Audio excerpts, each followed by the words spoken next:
Well, it's playoff time, and after a bye week, the Owasso Rams will talk a little football with us. Bill Blankenship, the head coach, is here, sponsored by Tulsa Accident Care Center. And I said this to Lauren Montgomery on Monday, and I'm going to say it to you again. I've asked this question of coaches before, and I've never had one say, well, it didn't go well. But I'm going to say, how'd the bye week go? Oh, I loved it.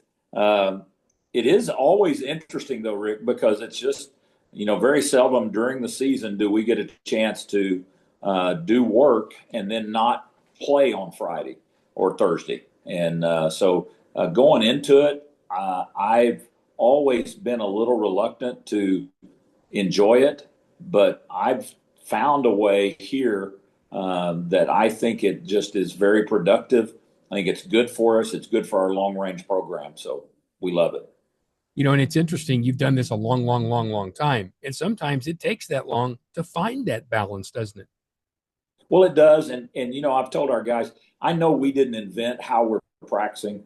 A lot of people are doing similar things, but the experience we had in college and what I call bow practice is really kind of the model that we've found that seems to work for us. When I was at Fayetteville, we did it once, and then a couple of times, 3 times here. And so we balance getting our players ready that are going to play next Friday with coaching our future team. And so we really don't just go out and scrimmage. I want to have time. So we'll go spend an hour or so with the guys that are going to play on Friday nights. And then I send all them in, take all the seniors off the field. We've gotten several freshmen that were still in the program who their season ended a couple of weeks ago. And we're just going to coach those guys through individual and 7-on-7 and team periods. And we call it coaching next year's team. And so we're going to focus on that for at least half the time during our bye week. And I think it's been productive for us.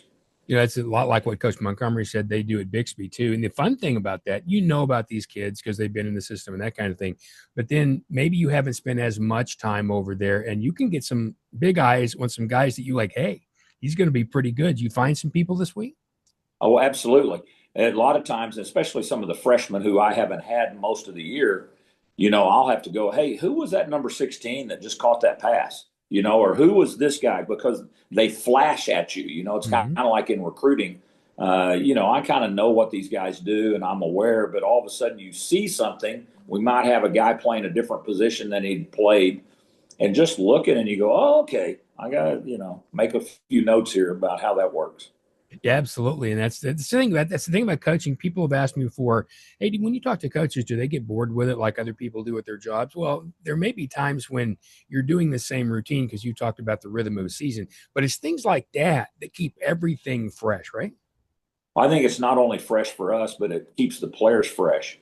All of a sudden morale is way better because these guys are not just being scout team players. They actually get to work with the coach when he's calling them by name. And I think that's important. Yeah, there's no doubt about that. And not with tape on your helmet either. Right. Right. Just know who you are. Well, you made a prediction a couple of weeks ago. Hey, we may play UConn again. And hey, you're going to play UConn again. How about that? Yeah, it is an interesting thing. I want to ask about the danger of similarities. And I mean that from the fact that you feel comfortable, you've seen him, you won the game, that kind of thing. And it would be easy to get into that. We know exactly what they're going to do trap, but you can't do that, right? No, I mean, well, you can, and it's a recipe for disaster. What I made the point to do on Sunday afternoon, talking to our players, or it might have been Monday, but I went back and cut clips of some championship games and some semifinal games and some first round playoff games, and in every one of those, it was the other team that had lost earlier in the season was winning in the following, whether it was a first round game, a semifinal game, or a playoff game. And I've been on both ends of that deal. Fortunately, a lot of times we were the team that had gotten beat earlier in the season and came back, and I'm a lot more favorable with them. But I made a point to put on there. I showed them, we had a 24-game winning streak broken by a team that we had beaten earlier. We had lost in the first round to Broken Arrow after we had beat the dog out of them. And I think that was in 22 or something like that. And so I think it's important that we understand that what we saw and what we did matters 2 weeks ago, but that is not who and how and way this game is necessarily going to play out if all of a sudden we do not show up and be the team we were or a better team. And so we need the playoff version of the Owasso Rams to be there on Friday night. And I think we will, but it is important that we call that out and make sure that we're all clear on it. That to quote Night Train Lane from way back when, they call it the playoffs because if you don't play, you're off. Yep, that's the way that works. Now, this UConn team has won 3 of its last 4 if you count the playoff game. What are they doing better in that stretch, you think? I think belief is a big part of it. I think Coach Brent Barnes, has done a great job of getting them to a place that they've never been. They just won a playoff game for the first time since the late 90s. And we can roll our eyes at all that, but all of a sudden you got kids believing in their system and what they're doing and how they're doing it. I think it's vital, and we got after them pretty good 2 weeks ago, physically dominated and made some big plays. And it's going to be vital that we remind them of that early in the game. And hopefully that will go back and, we'll continue doing what we do. But if all of a sudden we play less than and their momentum is higher, then we're going to be in a dogfight. And, that's just what you have to be ready for. And that's what they want. They also want to shorten the game, obviously. They want your offense on the sideline. And this is a team that has a 1,000-yard rusher. So I'm assuming, well, I don't know. I'll ask you. Do you believe they're going to try to keep it on the ground more, try to control the ball more? Well, they're pretty good, Rick, at scratching where it itches. When we load the box, they'll get a ball out in the perimeter. They did that to us early in the game last week. We've got to disguise our looks a little better. We've got to mix it up. But they want to run the ball. There is no doubt about that. And we did a good job of not allowing that in the first game. But they, still got some plays on us. It's going to be difficult for them to drive the ball on us consistently if we're doing things the way we're supposed to do it. Our guys are playing really well on defense. We're running to the ball with intensity and a little bit of anger, and that's a good way to play defense. Yes, arrive in a bad mood. That's what they used to say. Now, I can't recall their 1,000-yard rusher's name, but describe him as a player for him. What's his style? Well, they have a couple of guys. The guy you're talking about is, I believe, the big number 14, and he may not be the 1,000-yard rusher, but they've got a kind of a scat back that we're used to seeing guys like that. He's not real fast, but he's good.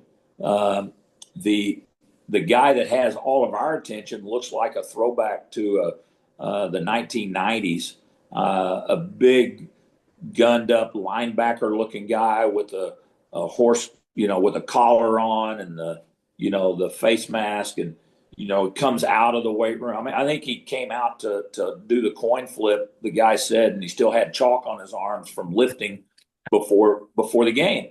And I mean, this guy plays linebacker, and they give it to him on all the short yardage stuff, and he's a guy that a lot of teams have had trouble tackling at the tailback spot. Yeah. So Destry Lujan is his name, and he's a pretty special player, but he is truly we don't see people like him anymore. You don't see the guys that are just running around like this, but he's really a good player. Yeah, the Mike Allstott NFL kind of guy. In fact, our coaches, it's funny, you're old enough, Rick, to know who that is. That was the comparison. It's a Mike Allstott looking guy. Yep, that makes some sense. I want to talk a little bit about something that's kind of outside what this week's game is in a minute, and we'll get back to that. But first, I want to remind you about Tulsa Accident Care Center. The time of year, drive down 71st and you'll find out. You can't get into anything. And I mean anything up and down 71st Street. I'm not trying to make the businesses mad, but you know what's happening down there. That means that traffic accidents can happen. And if they do, Tulsa Accident Care Center is where our friend Jared Gallagher has set up something for you to do that makes it so much easier. a place to go to get everything done you need at one time. And I mean for you, not your car. That's a separate issue. Okay. I mean for you. You get hurt, you go to Tulsa Accident Care Center. Here's the real big key. Now, of course, if this is a really bad accident, you go to the emergency room and all that. I get that. But if something happens, you get bumps, you get bruises, that kind of stuff. You go to Tulsa Accident Care Center, you get imaging, you get doctors, you get prescriptions, you get PT all in one place. You're too busy about, especially right now. You got to go from Tulsa Hills to out by Broken Arrow, and then you got to go over to Woodland Hills, and you got to go. Who knows where you have to go to do all this shopping, right? Well, if you do all that stuff, you don't have time to drive to 9 places to get your medical stuff done. So you go to one place, either in Owasso, Tulsa, or Broken Arrow, and you can find them at 888-8080, and it's a one-stop shop. Zero money for you to walk in, no out of pocket. You don't have to have anything done there, and they'll take your insurance and take care of you. Just go. So if it happens, hope it doesn't, you go to Tulsa Accident Care Center. And speaking of that, there'll be 5 or pretty big, 4 or 5 big stadiums full around here too, which means it's going to be really busy around those, including out in Owasso when UConn is there. So be careful on that drive out there. You mentioned a second ago the time at this time of the year. I was talking yesterday to Antonio Graham, and he had just finished with a recruiter. And I said, recruiters? They're still recruiters? I mean, with the portal and all that, I wanted to ask, and you and I have had this discussion before, but it was on the radio. As we see the continuation of the portal and all the stuff that's happening in college football, do you see fewer people coming to see your guys? Because one of your jobs is to promote these guys, not just now, but into that next level. Yeah, we do see a change in the traffic that is coming our way. We are seeing, and we've always had a lot of D2 guys come through, but we're seeing them be more active because there's more fish in the pond for them now. I was just talking to a group at breakfast today. The change, I can call it frustration on my part, but we have players on our team that all 9 years I was in Division I coaching, we would have offered those guys. They would have been just absolute slap the table. It's a done deal. So many high school players are not getting recruited at the D1 level unless they can be projected to play next year. There's the development piece is not happening anymore. We used to recruit the third and fourth running backs because you knew you needed to have a room full of guys. You'd recruit you try to keep 15 offensive linemen, and you knew that the bottom 5 were sometimes developmental guys on scholarship that they were probably geared to play their last 3 years, not their first 2. And so that was always the case. Now it seems to me that there's a lot more emphasis that if I'm looking for a guy like that, I just get in the portal and find somebody that's been practicing in college for 2 years, and then I bring them in, and they're just hoping and thinking they'll be physically more mature and ready, I guess. So there are more of these kind of players having to go to D2 at junior college, but it is so much easier to move from there than it used to be. Sure. It used to be as almost never you went to D2 and could move up. You'd have to sit out a year and you'd have to do all that, but that's not the model now. So traffic is different. Like we don't see D1 guys unless they're on a bye week coming through to see a specific player. And we have a few that are the high level recruits. And then I do think once we get to December, we'll get another rash of those D1 guys coming through to fix what they have, where they've made mistakes, or there's so much coaching change that there'll be people leaving and coming and going. And so they're going to have some places they've got to go back and fit. But they're juggling the portal too. It's crazy. Oh, I wouldn't want to be one. I guarantee you that. And when I was talking to Coach Lamb, I did the coaches show Monday night. I was talking to Coach Lamb about that, and he was talking about what it's like dealing with high school coaches these days and how it's different because of the developmental issue and that kind of thing. I mean, unless you're Cole Adams, You don't have a lot Yep. of D1 guys coming through looking at your Dominique Right. in the day. And of course, that was different back in those Yep. days, but to what you said, junior college, and I was one of those guys. I mean, I was recruited at NEO and Central State. Back then, it was not OC, UCO, and Northeastern and those kinds of places. And, at first, as a player, you're disappointed. You got to realize those places and any FCS school is an education and a high level Right. of football. Right. And nowadays, you never know, that FCS school you're in today might be somewhere else the next Yeah. year. What is your advice to players who can be disappointed but it's still a really good thing to do? Yeah, I think we have all got to get past the label and get to, do you want to play football or do you want to be recruited? And there's two stories. We all want to be recruited, but do you just want to win the press conference like some of the coaches do, right, or the ADs, or do you actually want an opportunity? And you say you want an opportunity. Well, here's a guy that loves you and they're recruiting you and they're going to pay for you to come to school. Okay. Well, it wasn't what you dreamed of, but now what's so interesting, Rick, is so many D2s and the smaller, they're like, come prove to everybody that you're good enough and leave. They don't even hide from it anymore. right. They're actually saying, come play for us, get what you can, and then somebody gives you a chance, we'll pat you on the back and say, go make some money. And I love the honesty from that angle that it's now taken, but we still are having trouble as players and parents of going, oh yeah, but I wanted to go to OU or I wanted to go to ARC, Well, okay, we all do, but there may be a different path to get to those places. Well, and people don't realize too, maybe as much, and maybe it's becoming more that way. As I mentioned, some of those FCS programs are people that used to be FCS, like James Madison, that are Yes. proving things like Yes. they are. There are some fantastic schools out there, and they Yeah. might be small and they might be a ways away, but it's still a way for you if your goal is to play, No like you question. said, and get a degree, Yep. which should be kind of what it we're still still matters. in for. Yeah, but Right. that's kind of almost lost. All right, back to the game.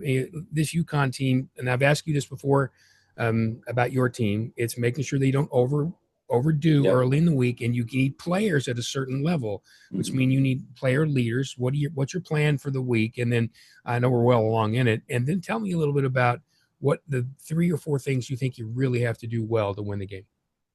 Well, one of the things of having done this for a long time is we feel like we've got a pretty good system and rhythm for how we get to the playoffs. We get off the field a little faster, but we don't cut out any work. We're just trying to work faster and get it done. So we have a little more time for film study and for those kind of things. We'll be fresh on Friday. We'll be ready to go on Friday. We're going to know what to do. And I'm confident that our guys are in a playoff mentality. They've been doing this for about 7 weeks of real growth, and I've been really proud of them. And I'll be shocked if we don't roll out there and be on our A game. So what do we need to do is to be on our A game. I think it's vital that we have a fast start. I think we've got to come out of the locker room and remind UConn who we are and what they have to do if they're going to be successful. And if that's the case, we're going to be fine. But if we allow a really good UConn team to hang around, then we're going to be in a dogfight deluxe. And I don't think our guys will do that. But that is the key to victory for us, is to get out fast and keep our pedal to the metal. Yep. Don't let them think they have a chance. Yes, sir. It's not any different than the Christmas lights fight going on in your neighborhood. Don't let the neighbor think he can catch up. Get done early. That's right. And let him know I'm still the guy, right? One of my motivations, Rick, a little personal story, my brother reminded me of this recently. For a long, long time back when we were doing this at Union, things around our house were that we get to Thanksgiving, and if Bill's still in the playoffs, his brothers have to put up mom and dad's lights. But if I'm out, I have to put up the lights. And so it was always a little more motivation to still be playing on Thanksgiving. And practicing on Thanksgiving. There's no doubt about that. That makes it fun. All right, Coach, thanks very much. Good luck out there. Let's hope